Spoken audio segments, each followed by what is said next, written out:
Hello people, it's Ed Barton, the social anxiety coach again here. And in this video, I want to give you 3 things that you need to know before you start taking medication for your social anxiety. And stick around to the end because these are not things that I've seen people talking about very much online at all. The first one is that social anxiety is not really a disorder or some kind of mental illness which needs a drug-based cure. My experience of social anxiety is that it is a pattern of learned habits and behavior of thought and body which were formed in the mind and the body and need to be addressed from the mind and the body. And before anybody jumps down my throat and says, oh well, he hasn't really had it bad enough, he seems fine now, let's not forget my brother was 26 years old when he died of a heroin overdose. He'd been a heroin addict from the age of 16 because he had terrible social anxiety. My older brother also has social anxiety. My mum had terrible social anxiety her whole life, tried to commit suicide in 1990, is a recovering alcoholic now. So I know very well the issues of social anxiety. I myself was smoking heroin, crack cocaine at the age of 19, having suicidal ideation, couldn't leave the house, was doing everything I could to destroy myself because of my social anxiety. So I do fully understand just how bad it can be and how desperate you can be to have a medicated solution to this. So I'm not glibly just throwing that out and saying, oh, social anxiety is not really a disorder or a big deal. You can just think your way out of it. But I do also firmly believe that it can be solved, as it was in my case and as it has been in the case of many of my clients, through your mind and through your body. My second point is that I believe the medical system in the UK, and I believe much of the Western world, is fairly faulty. And I don't mean to diss the NHS or any of the brilliant people who work in the medical industry in the UK or Western Europe, the US, or any other parts of the world, because I know they do a fantastic job. But my experience of talking to medical professionals in the health service about social anxiety was not very positive. Those guys are massively overworked. They sit in an office, they have a constant queue of people coming to them all day. All they're looking for are people with cancer, the people who are going to drop dead. They've got no time for a 23-year-old guy coming in there going, I basically can't sleep because every time I send a text message, I stay up for 3 days reviewing it and wondering why people haven't replied to me.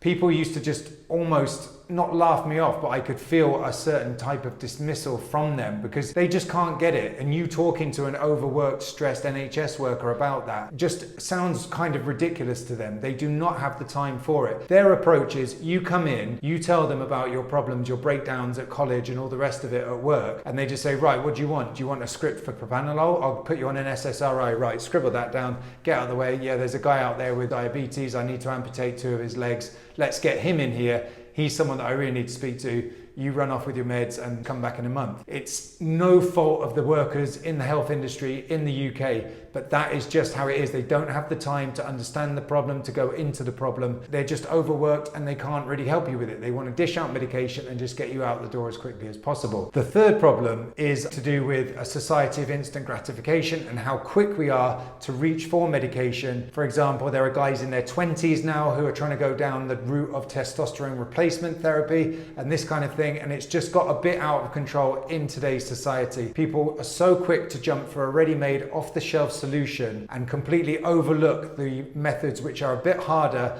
but are more natural and will take longer. Things that have been around for 2, 3, 4, 5,000 years, which our ancestors were using, which we've forgotten about, which we're now having to rediscover. I understand people don't want to do these because doing half an hour of breathing in the morning and half an hour of breathing in the afternoon may be just as effective as an antidepressant, but it takes effort. We do just want, as humans, to take the path of least resistance, which often means just popping a pill. But these pills have side effects. It's much better, if possible, to go down the natural route, and that takes effort. So my third point is that just grabbing for medication straight away is a kind of symptom of the knee-jerk instant gratification society that we're in now. Again, I'm not trying to bash anyone for this, but I just think it is a trend. If you can put more effort in and take more time, there is a natural route oftentimes, and I'm not discounting any situations where it's really chronic and you're suicidal and you need a fix right now, but in many, many cases, there are things you can do naturally that can help you just as much as medication. Okay, great. So what's the overall solution? My final word on this would be, if you're considering considering medication right now, please only go to it as an absolute last resort. If you go and see a medical professional right now in the UK, your GP is very quickly just going to write you a script for SSRIs, antidepressants, maybe even Valium, tranquilizers, pretty much whatever you want. I'm not saying they're dishing them out like Tic Tacs, but they will give you them quite quickly because they need you in and out of the door. My message to you is please just stop to consider, have you absolutely exhausted all the possible things you can do? Have you adjusted your diet? It's often very hard for us to understand the impacts that adjustments to our macronutrients and this kind of thing can have on us. Have you done everything with exercise, with sleep? Are you working out? Are you boosting your human growth hormone? Are you getting out in the morning? Do you have a normal routine where you get up with sunrise and go to bed at sunset? Is your circadian rhythm well set? Is your life ordered? Are you eating on time? Are you eating well? All of these things. Have you talked to anybody? Have you actually tried to soothe your mind through different techniques of talking to a friend, to a medical professional? Have you done breathing? Have you done all these different methods that are available to us? Much of this ancient wisdom, from breathing practices to stretching practices to meditation. Before you go down the medicated route, please exhaust all of these as much as you can before, because the body is an incredible pharmacy of its own. There are all kinds of untapped resources in us, like cannabinoids, opioids, all these kind of things that the body can actually produce,